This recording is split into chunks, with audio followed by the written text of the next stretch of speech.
Please understand that my feelings toward this particular volume do not reflect my opinions on Five Nights at Freddy's.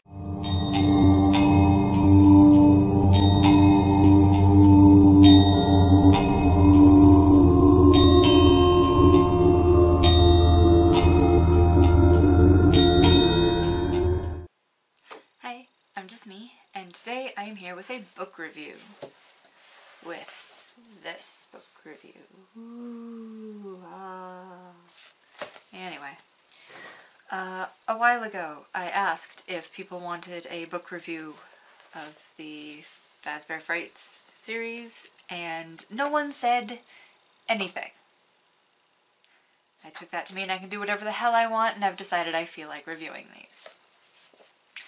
I originally had this great idea that I was just going to read them both super fast and then do a review about both of them at the same time, but got about this far through Fetch and had to stop for a couple of days.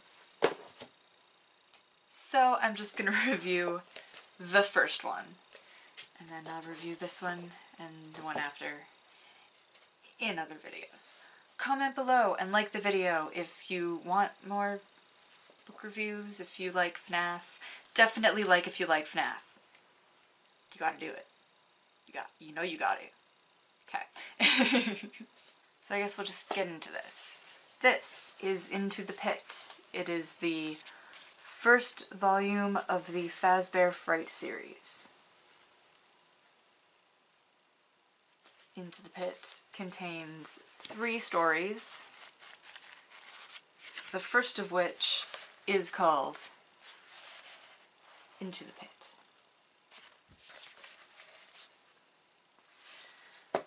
I'm not going to go into too much detail, but probably spoilers, so you have been warned. The first story, Into the Pit, I have notes. I'm a good reviewer, I took notes. But I'm a bad YouTuber because I didn't write a script. But anyway, so the first story, the first volume, it's called Into the Pit, and it is about a kid named Oswald, and his best friend moves just before summer vacation. The town that he lives in, it was an industrial town, and the industry tanked. So everybody moved out except for poor Oswald. He, instead of having a great summer hanging out with all his friends, gets to... Okay. This part didn't make a whole lot of sense to me. His parents didn't want him staying home alone by himself. So every day his dad would take him to the library, after which he would go to this dive of a pizza place. Is a dive of a pizza place really safer than your own home? I mean, actually, yeah, probably statistically. But still, like, you're gonna let a little kid just run around the streets rather than letting him stay home and play video games? I'm just saying. Just saying. So that's the thing that happens. And the pizzeria that he has to go to every day is obviously an old Fazbear pizzeria. It's been sold, I guess, under new management. Now it's called Joe's. It's not Fazbear's anymore. And they don't have any of the attractions that Fazbear's had. It's just pizza. That's all they have now. Except that they also have a giant unused ball pit out in the corner. Can you guess where this is going? Big ball pit. And you're right, the kid gets into the ball pit. After a while, he gets tired of going to the library and then the pizza store like every single day. So one day he decides that he's going to hide from his dad, runs over, hides in the ball pit, and is magically transported to another time. So it's a time-traveling ball pit. Don't look at me. These are the people that wrote it. Blame them. Time-traveling ball pit. So Oswald gets into the ball pit and gets transported to the past, where he meets a couple of kids and hangs out with them because he doesn't have any friends in his time, so he hangs out with the kids in the past. And when he's in the past, he notices a spring funny. It kind of made him sound like Glitch Trap. So this kid sees Glitch Trap in the corner. That's just, I mean, obviously this is not Glitch Trap, his head is too small, but that's the vibe that he's giving off. Like, it's not an animatronic, it's a guy in a suit who's just there. And creepy, which is why he notices. So everything's fine, he spends time in the past and sees the creepy guy, and one day he goes into the past, but there's like a panic happening and everybody's running and screaming and oh god. So he wants to check on his friends, so he runs toward whatever they're all running from, and it turns out that it's a bunch of dead kids. It's Five Nights at Freddy's. We were all expecting the dead kids. Come on, don't act like you weren't. So it's a bunch of dead kids, not his friends though, and he runs back to the ball pit. For lack of a better description, Glitch Trap follows him into the ball pit, and thus out into the real world, where Oswald's real dad had come in and was looking for him in the ball pit, because so he comes out of the ball pit, and Glitch Trap like grabs his dad, pulls his dad into the ball pit, and like replaces him. So now Glitch Trap gets out of the ball pit and takes Oswald home, like he's his dad. And everybody's acting like this dude in a bunny suit is his dad. Zero explanation as to why this is happening. It just kind of is. And of course he goes back to the pizzeria, big climax scene, saves his dad. Oh yeah, spoilers, he did, I warned you about spoilers. And then Glitch Trap, you know, gets defeated, but no explanation as to how or why this dude in a bunny suit was treated like a perfectly normal human. Now, I have ideas as to what that might be or why that might be, but it'd have been real nice if they'd told us at least a little bit. 'Cause, yeah, very little explanation there. And as for my opinion on it, it wasn't the worst tripe I'd ever read. It needs more information. It was very short, and I understand that this was not written for me. It was written for people younger than me. Smaller, shorter stories. No, like, super hard words or anything. The font's fairly large. It's, like, physically easy to read. Yeah. I didn't like Into the Pit. Who said that? I didn't like it. I don't like the first story. It doesn't make any sense, and it's not scary. There you go. Opinions. The next story in this book is called To Be Beautiful. It is about a kid named Sarah who has body image issues. She dislikes her body and her image. And one day she finds a doll, but it's like a mannequin.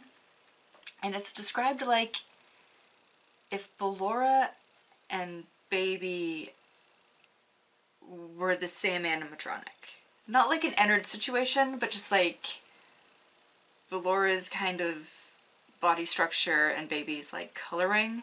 I don't know what this is. It's like magic. I'm magically explaining it to you. Ooh. Anyway, Sarah finds this mannequin in a junkyard, takes her out of this car, pulls her out of the trunk, takes her home, shines her up, and because of this, what was the doll's name? The doll's name is Eleanor. So Eleanor the doll wants to grant Sarah all of her craziest, most wonderful wishes because she saved her. And Sarah, having body image issues, was all like, I want to be pretty. So Eleanor wants to grant her wish. And every night, Sarah is supposed to let Eleanor sing her a lullaby, and then when she wakes up the next morning, she'll have one new beautiful feature or whatever. Forget how they described it, but yeah.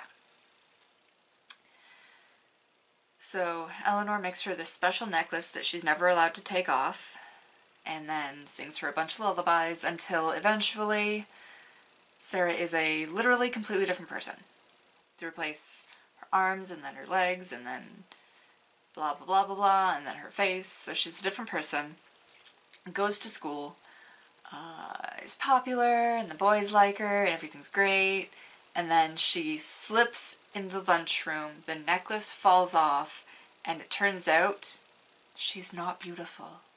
She is Ennard. Okay, well, not actually Ennard, but she's like scrap metal. Not scrap baby, just scrap metal. And, yeah, she like tries to figure out what's happening, and then Eleanor steals Sarah's identity. So Sarah becomes a different person, the robot becomes Sarah, and I'm terrified.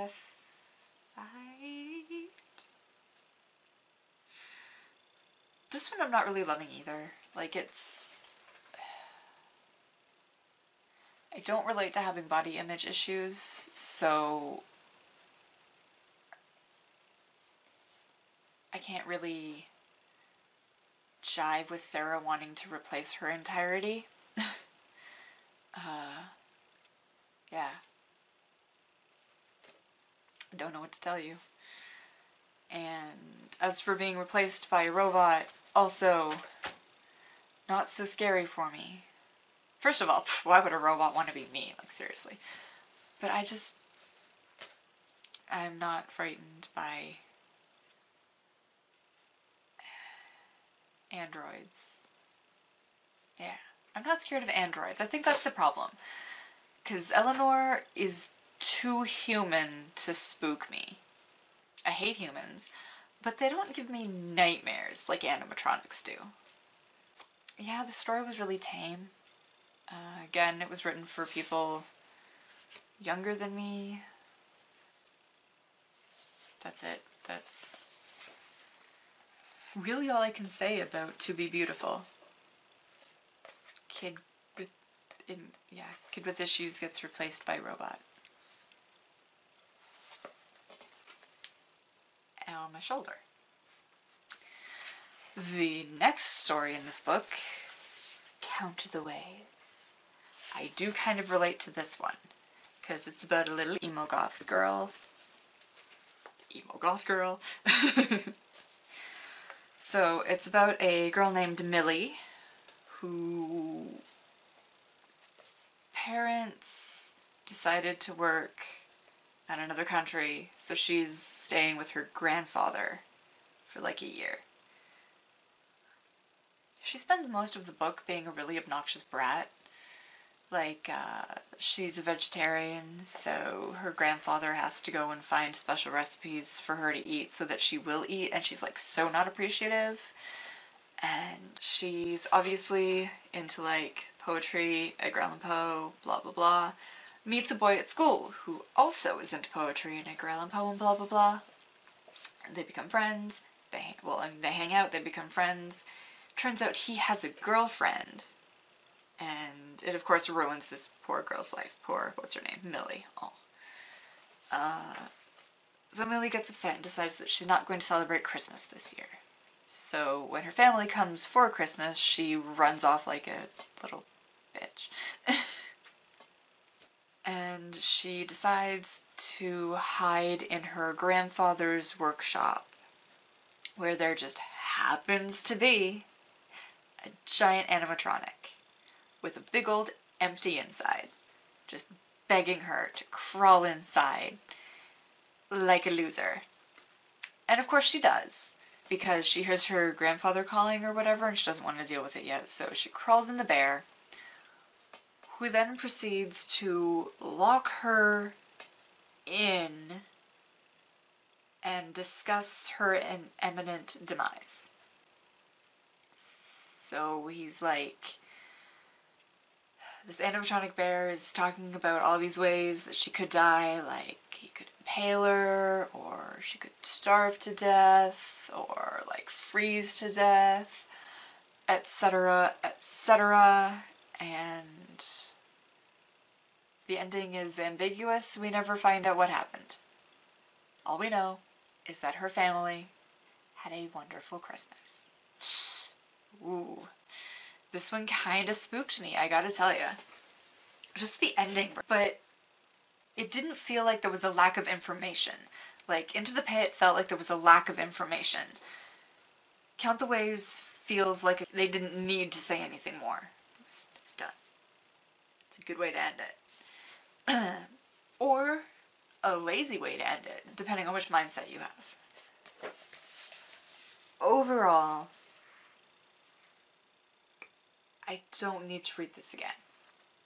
I've read it twice. I read it once just to read it, because obviously, and then the second time so that I could take notes and talk to you, but I am not going to pick this one up again. I am the kind of person who rereads books several times, but maybe not this one. It didn't scare me at any point. And I mean, it says Fazbear Frights, right? That is the word, frights. I haven't misread that. And I'm not scared. I'm indifferent. If not just confused. That's basically all I can say about it. I recommend that if you have not read this, you should, even though I've ruined all of the endings for you. It's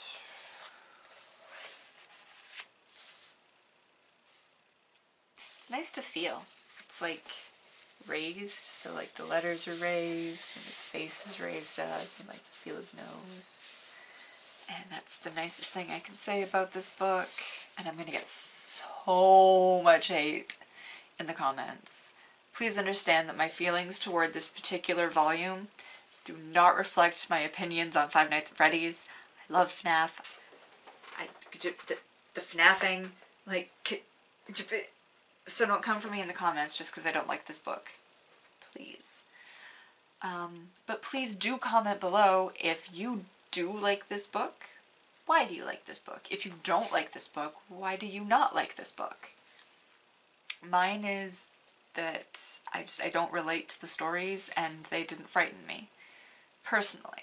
I'm sure some people are terrified of the idea of being replaced by a robot.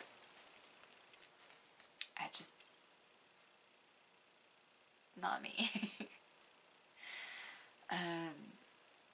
Yeah, the last one was the closest one to being scary, and it was just...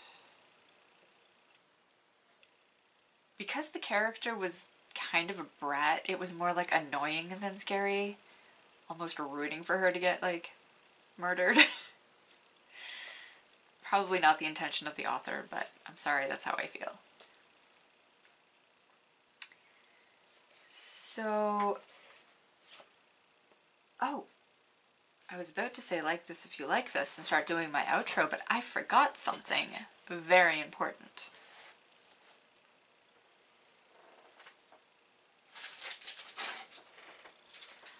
I have a package to open. So what I have here is 1:35 a.m. Yeah! Volume 3, Fazbear Frights. Woot. Woot. So this is the first one and this is the third one. And here's the second one. Like I said, I got this far in before I had to stop. I am going to finish reading this one and make notes, and then I'm going to review it. This will not be next week's video, but I'm hoping it's not going to take me months and months and months to do like all my other everything. So comment and like and subscribe if you want to see this review. I'm going to make it anyway, but just tell me that you want it. And then afterward, I'm going to read and review this one.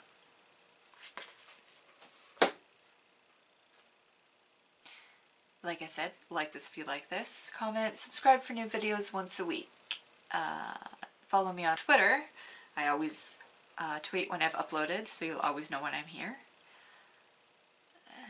And join me next time when, if we're lucky, it's a Tokyo treat. If we're unlucky, it's going to be a candy kit. And if something happens between now and then, it'll be something completely different. Thank you so much for watching. Bye!